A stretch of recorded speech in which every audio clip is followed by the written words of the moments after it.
The scholarship that we are about to talk about is for Masters and PhD students to help you move to Australia for free. Let me read some highlights about it that is going to blow your mind. This scholarship actually has 600 slots annually, so everyone gets a chance. It covers your full tuition. It covers 100% of your tuition fee. It covers living allowance. It covers relocation allowance to Australia. It covers your student health insurance, and there is no official age limit for this particular scholarship, and you can bring your family along with you to Australia.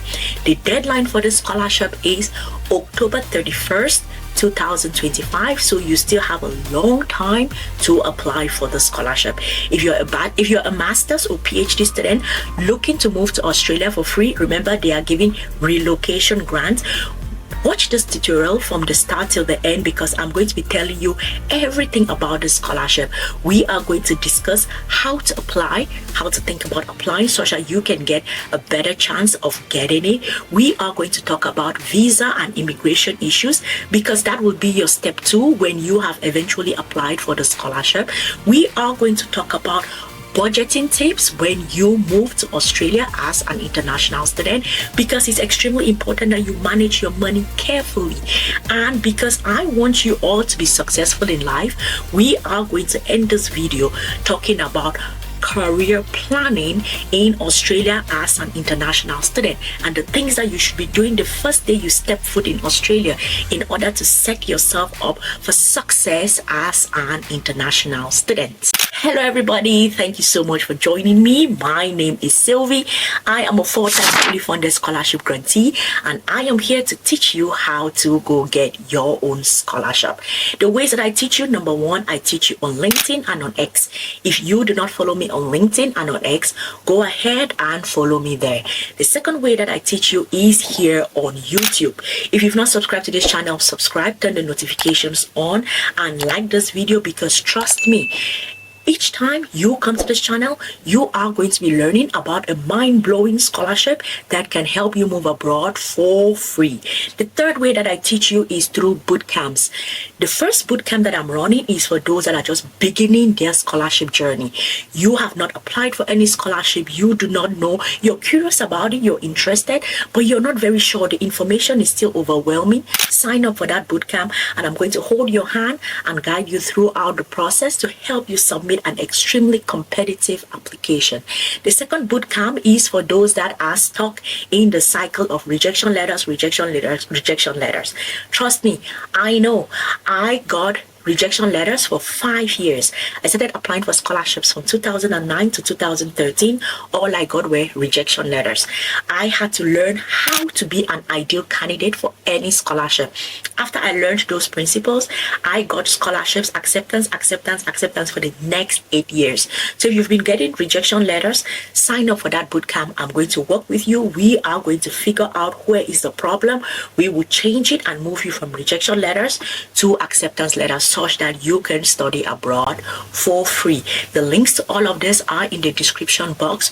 Sign up, click on it, and I will be looking forward to work with you to make sure that you are successful. Okay, so here we are on the website of the University of Melbourne, and this scholarship is called the University of Melbourne Graduate Research Scholarships. As you can see here, one thing that I forgot to mention, this is an automatic scholarship, which means that if you apply to the University of Melbourne, you are going to be automatically considered for the scholarship. 100% tuition remission and up to $135,000, and then graduate research for domestic and international students. And I'm just going to be scrolling through slowly through this, and I'm going to be walking you sort of telling you a little bit more about this and making sure that you remember this website. I'm going to put the link in the description box, but just telling you about the scholarship. This is it here. You can see up to 600 slots are available. So something that I want to talk to you all about this scholarship scholarship is that when you look through the benefits, you see that it's covering actually 100% of your tuition for up to 2 years for master students and up to 4 years for PhD students. That is an amazing, amazing opportunity. And the thing is, in Australia, right, international tuition fees for international students ranges from about $35,000 to $50,000. So just imagine how much you are going to be saving when you apply for this particular scholarship. They are giving you a living allowance that is actually paid fortnightly. And if you look at it in terms and you compare Australia to other countries, you will see that this exceeds way more than the student visa requirements, and it gives you a relocation grant. I think this is an extremely amazing way in order to pay for things like your flight, your temporary housing when you move to Australia, your visa cost. This is like practically fully funded scholarship. So all of those initial costs like booking your flight, temporary Airbnb, visa and medical checks, those are the things that it's going to help you cover up for all of those things. And then now you have the overseas health insurance. This is actually a mandatory thing for students who are moving to Australia, like international students moving to Australia. So I think this is an amazing opportunity for you to for them to cover this for you, else you would have had to pay for this. And this will include things like basic prescriptions and going to the doctor, which we all will get sick. Getting sick is not a matter of if, it's a matter of when you get sick.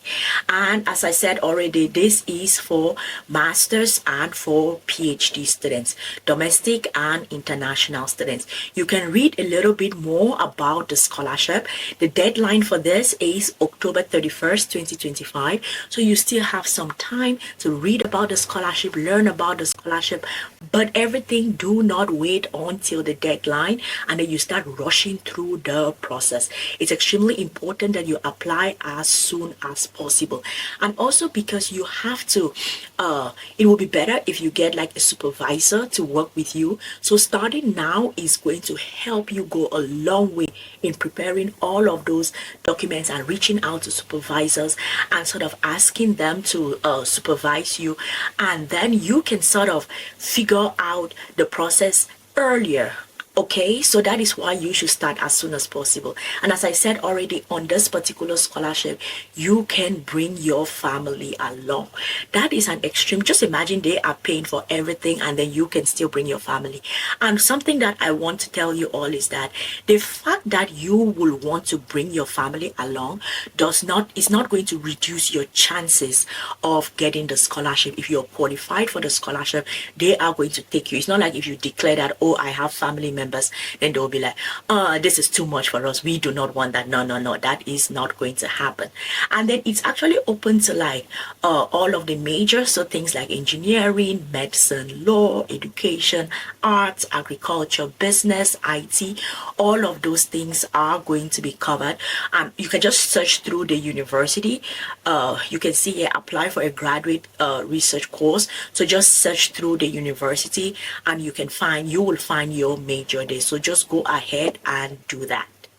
Okay, so now let us talk about how you are going to strategize to make sure you get the scholarship.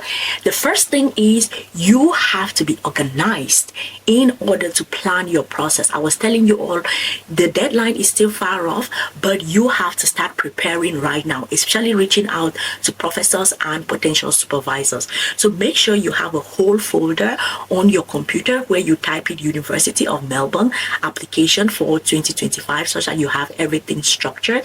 And you have to go ahead, go to the website, figure out all of the majors there, choose your major, read a ton about your major, like everything about your major you should know about it, how to apply, the professors that are aligned to your major. Familiarize yourself with all of those things as much as possible.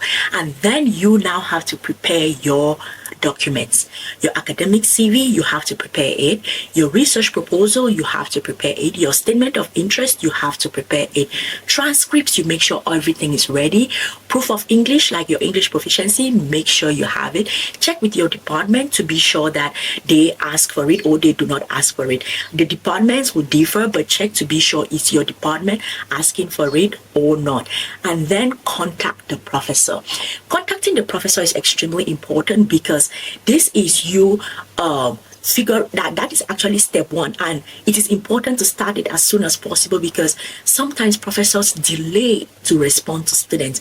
So this is something that you may be thinking, oh, the deadline is in October, I still have time. No, professors delay to respond to students. So start contacting the professor right now, and then of course submit your application for it. So make sure that you are sure about the professor. Actually, some departments will require that you have a professor already before they can actually confirm your admission. That is why I am hitting your heads to make sure that you reach out to the professors as soon as possible. One of the things that you can do to ease this entire preparatory application preparatory process is to use ChatGPT. We all are using ChatGPT, and let me put a disclaimer out there. I am not asking you to ask ChatGPT to give you information where you're just going to copy and paste. If you copy and paste it, you are going to be kicked out expeditiously. So you do not want to do that. But what you want to do is you want to use ChatGPT to brainstorm your entire application process. Remember I said start reaching out to the professors, right? So you have to cold email these professors, and students struggle a lot with cold emailing. So use ChatGPT. Give it a prompt like, this is my major. I want to apply to the University of Melbourne, and I want to send a cold email to a professor. You must have done some background research about the professor. So give it as much information as possible about the professor, and then tell it like, help me craft a cold email to reach out to this professor. Then you now take that what it gives you as a template, edit it in your own voice, in your own words, but maintain the structure and maintain the flow of it, because what it's going to do is it's going to help give you a flow, and a flow that is logical is extremely important. So use it. And then also, if you've written your research proposal, throw it in there, ask it to give you feedback on what you have written. If you have written your statement of purpose, throw it in there and ask it to give you a feedback. Start with writing first. Write and then put it in there and ask it to give you feedback on what you have written. Do not ask it to come up with something for you. Put what you have written, let it give you feedback, so you can now just be correcting and making what is already in your voice better. Watch this video here to learn how to write the SOP. Like this, the formula of this SOP is a formula that got me 4 fully funded scholarships.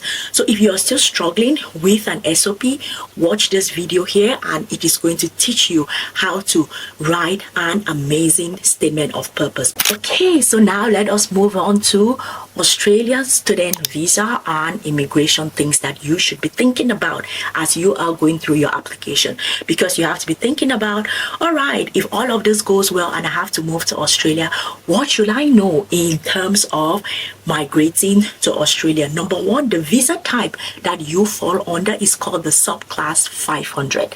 That is the visa type that you fall, and you need a confirmation of enrollment from the University of Melbourne. Because you've gone through the entire application process, you have secured your professor, then you are going to get this confirmation of enrollment document. This visa is actually going to help you when you move to Australia, because you'll be able to study full-time, you'll be able to work part-time during regular school hours. During the holidays, you'll be able to work about 48 hours. This is going to help you be able to move in and out of Australia if you have things to go take care of, and it's going to help you stay there when you are like throughout your entire study period without anybody bothering you. The documents that you are going to need, you need a passport. So I hope that everybody has a passport ready, because that is one of the documents that you need to get ready as you prepare to study abroad.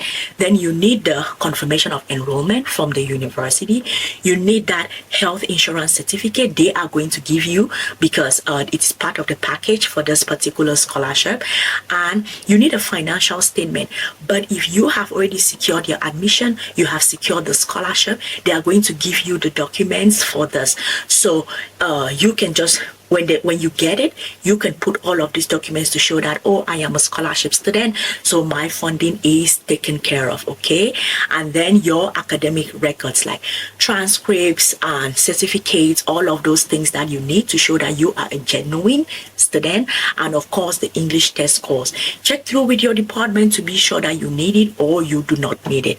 And also, many of you, or maybe some of you, or those of you who will be interested in moving with your family, it is advisable to move by yourself first. Move to Australia, settle down, have a cool head, then you start processing the documents for either your spouse or for your kids, okay? They will have to apply for a dependent visa. And one of the things that I think makes Australia very friendly is that they allow your spouse to be able to work, and the process from applying for when your spouse comes over to getting like permission to work is like 1 to 2 months. Some countries really make it extremely complicated, so I think Australia is trying to be as family friendly as possible compared to other countries. And this entire migration process, sometimes if do some research about what is the acceptance rate for students from your country when you go through the embassies, because if the rejection rate is extremely high, and in the news right now I was reading that Australia is trying to cap the number of international students because they are complaining about housing shortages, and the locals are complaining about housing shortages because of the massive influx of international students. So do some research about the rejection rates for international students from your country before you go through this process. If the rejection rate is very high, try to see if you can use an agent, because agents are like they've been trained in order to get through this process. They can sort of figure out, they can see things that you cannot see, so they can help you better. Now we are going to talk about budgeting as an international student in Australia.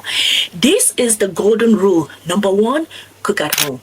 Meal prep for the entire week. Do not eat in restaurants because it's going to be extremely expensive. I was doing some research about, so how much do students spend like monthly in Australia, in Melbourne? I'm going to say Australia. Australia is huge. Rent, you're going to be paying about $800 to $8,200 a month. Utilities, you're going to be paying about $100 to $150 a month. Groceries, $250 to $350 a month.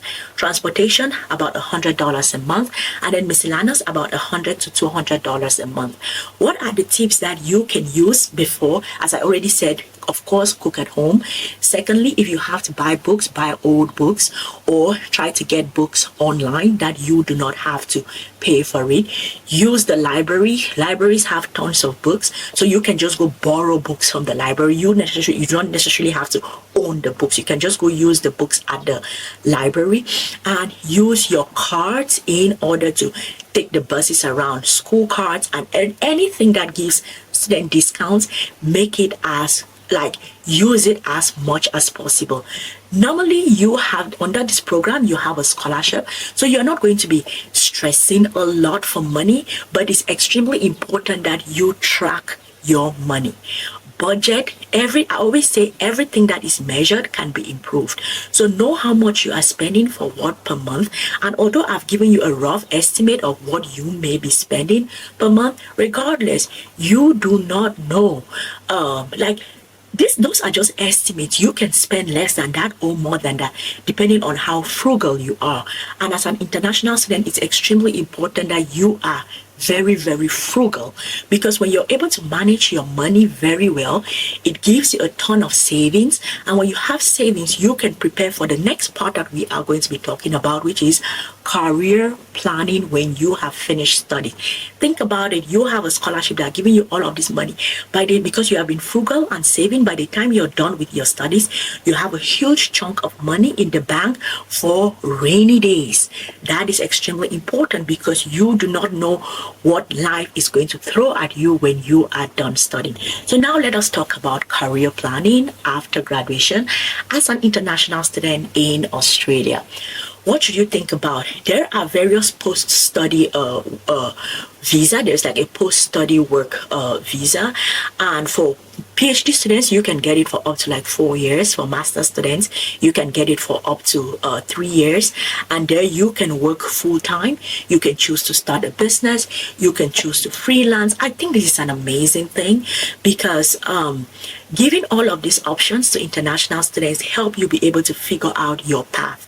When it is always just straight go to work and they're not providing options for like starting a business or for freelance, it makes it very restrictive. So I really appreciate Australia going through this kind of giving it like, okay, you can get into the regular work, you can start a business, or you can freelance. Amazing, amazing, amazing. And then because you have studied in Australia, they have the points system, right? Which is like you can aim towards getting permanent residency in Australia. And because you have studied in Australia, you are already going to have several points way up than anybody that did not study in Australia. Your knowledge of the English language is going to give you way more points. Your age, if you're below 35, you are going to get way more points. Work experience is going to help you get way more points. And let me give you all a tip. Normally there are, for example, the big cities, you have Melbourne and all of those places. But if you go to the regional, if you relocate to the regional places, you can actually get extra points to work towards your PR goals. And the reason is that this is not actually just in Australia. This is in so many parts of the world, because the idea is there is a lot of people moving from the rural areas to the urban areas. So the rural areas are dying out. So they are trying to encourage young people to move to those rural areas. So if you move there, you get extra points. So you can think about doing that. And also, while you are in school, you should intern as much as possible, volunteer as much as possible, because all of these things are going to add up when you eventually graduate and you're thinking of what careers do I want to get into, or how good is my CV. The other thing that you should do, and I encourage every student, every international student, do this, is start working on your LinkedIn profile today. Do not say, okay, I'm going to wait till I move to Australia. No. Start working on your LinkedIn profile today. Look through, for example, who are the industry leaders, who are the recruiting agencies in fields that you will be looking at when you're done with your studies. Follow those people, start commenting under their posts, start resharing their posts, start building an online relationship with those people. And also all of your achievements, if you get some certificate that you do, put it there. If you do some internship, they give you some paper to show it, put it there. If you're doing some particular projects, put it there. What I'm saying is build an online audience, because if you build an online audience, it is going to help you so much when you eventually graduate, in order to have post-studies career. It's going to ease your process so much. So do not wait till you graduate before you start building some kind of a pipeline towards your job. Start from year one. And I'll even say start today. Start today, because you will practically be sharing your journey of, this is me applying to the University of Melbourne, I want to go to Australia, and people can actually follow your journey to the point where you get it. Then your visa processes, you move to Australia, you can be recording all of that, and eventually you would have had like a LinkedIn profile of this extremely ambitious student from whatever part of the world you're in who wanted to study in Australia and got it. That is extremely important for the sake of your future. Thank you all so much for watching. I hope that this was helpful. If it was, do well to hit the like icon and let me know in the comment section, are you interested in Australia? Will you be applying for this scholarship? If you're not interested in Australia, that is fine. Watch this video here where I tell you about Germany. I tell you about a German scholarship that actually has about 2,500 slots annually, with about 40 to 50 for international students, for masters and PhD students students, you can go study in Germany. Everything is covered. You can practically move to Germany also with your family. Germany provides tons of family-friendly opportunities. Go ahead, check out this video, learn about it, apply for it. And I think if you don't want Australia, Germany is a good option to consider. Thank you all so much for watching. I am going to see you all in the next one.